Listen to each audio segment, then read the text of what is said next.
السلام علیکم ورحمۃ اللہ۔ آج بنیان المرصوص جو ہے ان کی حیران کن کیلکولیشن آپ کے ساتھ شیئر کرنا چاہتا ہوں۔ دماغ کی کھڑکیوں کو کھول کے سنیے گا، بہت کچھ سیکھنے کا موقع ملے گا۔ اس بار جو کچھ بھی ہوا ہے نا، وہ تاریخ کے اوراق میں سنہری نہیں بلکہ روحانی حروف سے لکھا جائے گا۔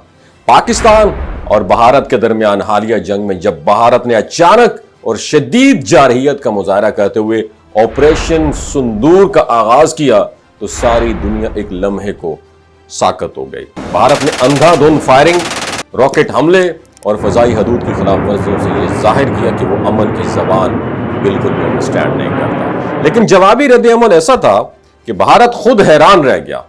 پاکستان نے حکمت، بہادری اور ایمانی جذبے سے لبریز ایک زبردست آپریشن شروع کیا جس کا نام رکھا گیا آپریشن بنیان المرصوص۔ یہ جو نام ہے نا، صرف ایک وار اسٹریٹجی نہیں تھی بلکہ قرآن سے لیا گیا ایک پاکیزہ روحانی ایک ریفرنس تھا۔ سورہ صف کی آیت نمبر 4 میں اللہ تعالیٰ فرماتا ہے ان اللہ یحب الذین یقاتلون فی سبیل اللہ صفا کأنہم بنیان مرصوص۔ ترجمہ یہ کہ بے شک اللہ ان لوگوں سے محبت کرتا ہے جو اس کی راہ میں اس طرح صف بستہ ہو کر لڑتے ہیں، یعنی جیسے وہ سیسا پلائی ہوئی دیوار ہو۔ This is a decisive punch of Bunyan al-Marsus. Nara Takbir!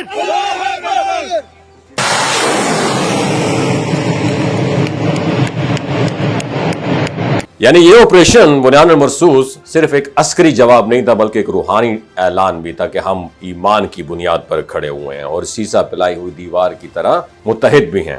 اب آئیے ان الفاظ کی حیران کن جزیات جو ہیں چھپی ہوئی نشانیوں کی طرف آپ کو لے کے جاتی ہیں جنہوں نے دنیا کو حیران و پریشان کر دیا۔ لفظ بنیان کے حروف کتنے ہیں؟ 5۔ لفظ مرصوص کے بھی 5 حروف ہیں، تو کل حروف کتنے ہوئے؟ 10۔ دونوں الفاظ کے کل نکات شمار کیے جائیں تو وہ بھی 5 نکلتے ہیں، اور یہ سب کچھ ایسے وقت پہ سامنے آتا ہے جب مہینہ ہے مئی یعنی 5واں اور تاریخ ہے 10۔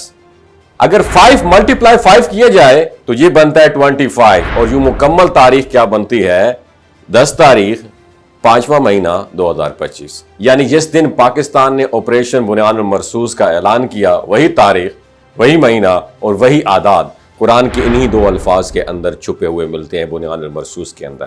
The question is that کیا یہ سب محض اتفاق ہے یا پھر اللہ تعالیٰ کی طرف سے کوئی غیبی اشارہ ہے؟ کیا یہ ممکن نہیں کہ اللہ تعالیٰ نے صدیوں پہلے قرآن کے ذریعے ہمیں ایک میسج دیا ہو جو آج 2025 میں ہمارے سامنے حقیقت بن کر آیا ہو؟ دلچسپ بات یہ ہے کہ سورہ صف کی آیت نمبر 4 بھی ہے اور نیچے لکھا ہے آیت نمبر 4 پاک بھارت جنگ۔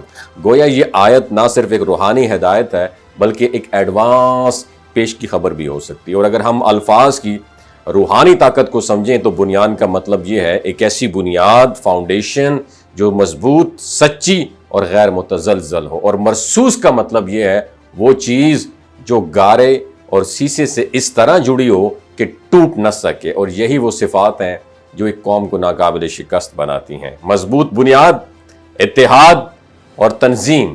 تو جب پاکستان نے اس آپریشن کا نام بنیان المرصوص رکھا تو گویا یہ ایک عملی اعلان تھا کہ اب صرف ہم دفاع نہیں کریں گے بلکہ ایک روحانی اتحاد اور حکمت کے ساتھ دشمن کو جواب بھی دے دیں گے۔ اب ایسا جواب جو تاریخ میں یاد رکھا جائے گا۔ یہاں پر ایک اور حیرت انگیز نکتہ ہے جو بہت کم لوگ جانتے ہوں گے کہ قرآن کریم میں بعض الفاظ اور آیات مخصوص اوقات، مقامات اور حالات کے ساتھ جڑے ہوئے پیغامات رکھتے ہیں۔ کئی مفسرین نے یہ بھی کہا ہے کہ اللہ کے الفاظ میں وقت کی گہرائی بھی چھپی ہوئی ہے۔ ایسے میں بنیان المرصوص کا آج کی جنگ سے اس طرح جڑ جانا صرف ایک عسکری منصوبہ نہیں ہو سکتا بلکہ ایمان کا اعلان ہے۔ یہ آپریشن صرف توپوں اور گولوں کا نہیں، یہ آیت ربانی کی طاقت کا ثبوت ہے۔ یہ ایک سبق ہے کہ جب قومیں قرآن سے جڑ جاتی ہیں تو اللہ انہیں اپنے خاص مدد عطا فرما دیتا ہے، اور یہ واقعہ ہمیں یاد دلاتا ہے کہ جنگیں صرف ہتھیاروں سے نہیں جیتی جاتی بلکہ دلوں کے یقین، ارادوں کی سچائی اور رب پر توکل سے جیتی جاتی ہیں۔ تو اگر آج ہم نے آپریشن بنیان المرصوص کے نام پر دشمن کو شکست دی ہے تو یہی ہماری فکری، روحانی اور عسکری یکجہتی کی جیت بھی ہے، اور یہی اس قرآن کی سچائی کی جیت بھی ہے جس میں ہر دور، ہر وقت اور ہر آزمائش کا جواب موجود ہے۔ اللہ کرے ہم اسی بنیان المرصوص یعنی سیسا پلائی ہوئی دیوار کی طرح متحد رہیں اور ہمیشہ قرآن کے نور سے اپنی راہیں روشن کرتے رہیں، کیونکہ جس قوم کا رشتہ قرآن کے ساتھ جڑ جائے اسے دنیا کی کوئی طاقت شکست نہیں دے سکتی۔